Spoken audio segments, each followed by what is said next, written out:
Hello friends, welcome to our channel crypto with Vishal. आज के video में बात करेंगे गाइस क्या चल रहा है मार्केट में। कई लोगों के क्वेश्चन थे आईसीपी और लिंक के बारे में। एक बार उन दोनों का चार्ट देखेंगे, बिटकॉइन का चार्ट देखेंगे, कुछ अपडेट्स ऐसे जिसका हम लोग कई टाइम से इंतजार कर रहे थे, इनफैक्ट दिनों से। वो ऑफिशियली भी अपडेट्स आ गए जो कि अपने आप में बहुत बड़े हैं। उन सब के बारे में आज के वीडियो में बात करेंगे। सबसे पहले क्विकली मार्केट का जो हालात है वो देखते हैं क्रिप्टो एनालिसिस से। तो अगर हम लोग बात करें यहाँ पे मार्केट कैप की, तो 1.9% जो है मार्केट कैप बढ़ी है, वॉल्यूम 2% गिरा है। इनफ्लो के दो डेटा आए हैं, दोनों के दोनों आए हैं कॉइनबेस प्रो पे। टोटल 4,711 बीटीसी का इन्फ्लो में देखने को मिला है। Fear and gear index read में है 51 पे। पिछले एक घंटे के अगर सेंटीमेंट देखें तो वो बाई की तरफ है। और अगर हीट मैप देखें तो बीटीसी 1.82% और इथेरियम 1.65% अप यहाँ पे दिखाई दे रहा है। बिटकॉइन के चार्ट के बारे में गाइस बात करें तो करंटली बिटकॉइन चल रहा है 30,700 पे। और एक ट्रेंड लाइन मैंने यहाँ पे देखी जहाँ पे हमें बार बार जो है रेजिस्टेंस यहाँ से मिल रहा है। एक घंटे अगर वन डे चार्ट में बात करें तो गाइस यहाँ पे एक फ्लैग पैटर्न बिटकॉइन का बन रहा है। भी ये बेरिश भी है, बुलिश भी है। इसके लिए एक कैंडल और मैं वेट करता हूँ, एटलीस्ट हमारी क्लोज हो वन डे चार्ट में, तो थोड़ा सा हम लोग इसके डिटेल में। बाकी के लेवल बिटकॉइन के वही हैं जो हम लोगों ने पिछले कई दिनों से बात कर रहे हैं। ये एरिया जो अभी आप देख रहे हैं, ये एरिया वन डे चार्ट में ब्रेक होना बहुत ज़्यादा ज़रूरी है। उसके बाद बिटकॉइन के मोमेंट के बारे में हम लोग कुछ बता सकते हैं। तब तक बिटकॉइन जो है उसी रेंज में चल रहा है, इसलिए मैं बिटकॉइन के चार्ट पे ज़्यादा नहीं आ रहा हूँ। बात करते हैं यहाँ पे सबसे पहले तो लिंक के बारे में, क्योंकि लिंक करेंटली ना एक काफ़ी अच्छे जोन पे यहाँ पे चल रहा है। और अगर आप देखें, जब भी लिंक ने ये एरिया तोड़ा है तो इसके बाद लिंक ने एक अच्छी रैली यहाँ पे दिखाई है। और रैली का मतलब ये है कि जो अगला इसको रेजिस्टेंस यहाँ से मिलता है वो तकरीबन 58% पे यहाँ पे मिलता है। और करेंटली लिंक जो है उसी जगह पे यहाँ पे चल रहा है। तो मैं एक बार वेट इस चीज़ का करता हूँ कि दोबारा जब लिंक इस एरिया को एक बार टच करेगा एक अच्छे वॉल्यूम से, वनडे चार्ट पे हम लोग है, अगर ये इसको ब्रेक करता है तो लिंक के प्राइस में एक आपको रैली देखने को यहाँ पे मिल सकती है। अपडेट कुछ ऐसा नहीं है लिंक का, पर ये चार्ट के हिसाब से मैं आपको बता रहा हूँ। दूसरी चीज़, सबसे एक ऐसा प्रोजेक्ट गाइज अगर मैं बताऊँ ना तो मुझे बहुत ज़्यादा पसंद है Web3 का, लेकिन प्रोजेक्ट का बहुत बुरा हाल है। और वो है यहाँ पे आईसीपी, जो कि अब आ गया हुआ है यहाँ पे $4 से। कहाँ से कहाँ पे इतना ज़्यादा डाउनफॉल ना, अगर लूना के बाद मैंने किसी का देखा है तो वही आईसीपी का देखा है। आईसीपी के बारे में भी करंटली आपको बताऊँ तो एक ये एरिया है जहाँ पे आईसीपी चल रहा है, जहाँ पे सपोर्ट उससे मिला था $3.3 का। और ये मैं लंबे टाइम फ्रेम पे बोल रहा हूँ, इस प्राइस पे कभी आया भी नहीं है ये।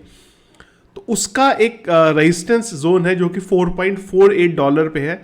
वो एक एरिया ऐसा है कि जहाँ से अगर आईसीपी अब तोड़ता है तो मुझे लग रहा है कि एक रैली देखने को मिल सकती है। और सबसे इंपॉर्टेंट पॉइंट रहेगा आईसीपी के लिए 8.5 से लेके $7.5 के बीच का ये $1 का जो रेंज है। क्योंकि अगर आप देखो ना तो 2022 मई से लेके अब तक ये इस जोन के अंदर ही रहा है। तो इस जोन से ऊपर जाना आईसीपी के लिए बहुत इंपॉर्टेंट है। क्योंकि बहुत लोगों ने इस जोन के नीचे इसको बाय करा हुआ, और जैसे ही इस जोन के ऊपर जाएगा तो लोग अपना सेलिंग स्टार्ट कर देंगे और फिर इसका प्राइस यहाँ पे नीचे आएगा। तो अगर आईसीपी को आपने और हाई प्राइस पे लिया हुआ है, लेट्स से आपने $50 $100 पे आईसीपी को लिया हुआ है, तो ये रेंज बहुत इंपॉर्टेंट है आईसीपी के लिए तोड़ना है। क्योंकि इससे नीचे बहुत लोगों ने आईसीपी को बाय करा होगा, तो वो आईसीपी के लिए बहुत इंपॉर्टेंट रहेगा। लिंक के मुझे चांस थोड़े अभी ज़्यादा लग रहे हैं कि प्राइस मूवमेंट हमें एक आने वाले टाइम में लिंक का देखने को मिल सकता है। पर अगेन एक बार ये एरिया थोड़ा टूटे, ऊपर एक कैंडल क्लोज हो, तो उसके बाद हमें आईसीपी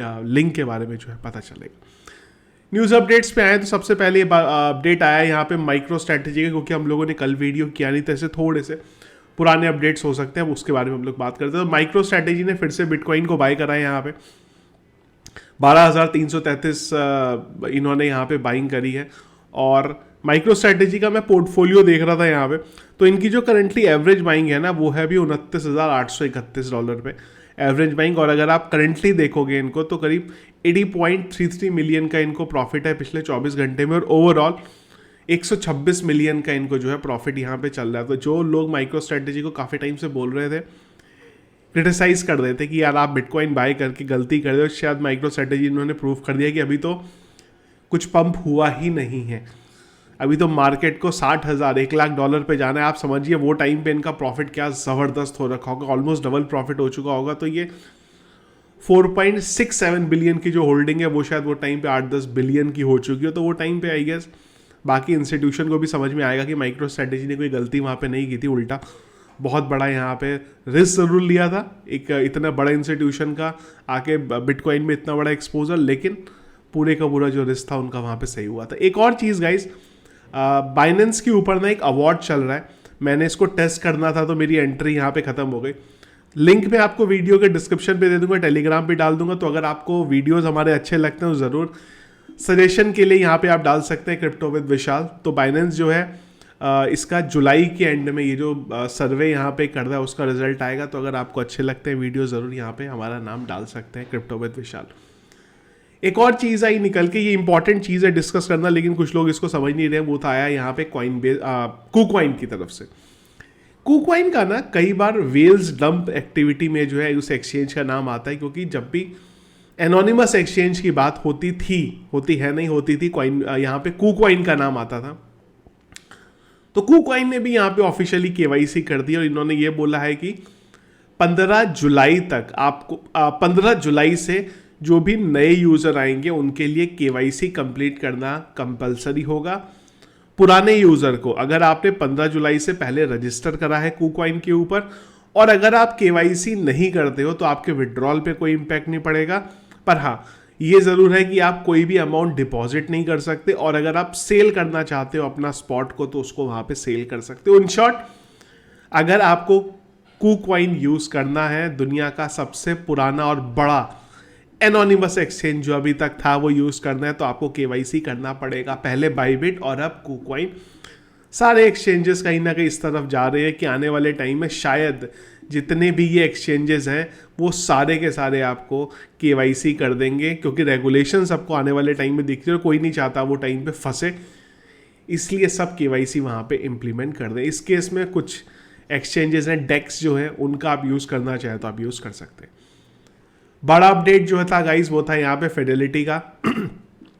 ब्लैक रॉक के बाद से ही उम्मीद थी कि ये भी आएंगे अपना ETF लेके, मार्केट में अपडेट भी चल रही थी, रिपोर्ट्स आ रही थी, ऑफिशियली अपडेट आ गया है कि ये फिर से रीफाइल कर रहे हैं स्पॉट ETF के लिए। याद रखिएगा कि हम लोग यहाँ पे फ्यूचर ETF की बात नहीं कर रहे हैं, स्पॉट ETF की बात कर रहे हैं। और अगर आप लिस्ट देखेंगे तो इस लिस्ट में अगर मैं US के एसेट मैनेजमेंट इंस्टीट्यूशन की बात करता हूँ तो उसमें तीसरे नंबर पे फिडेलिटी आता है। 3.8 ट्रिलियन के एसेट्स हैं इनके पास।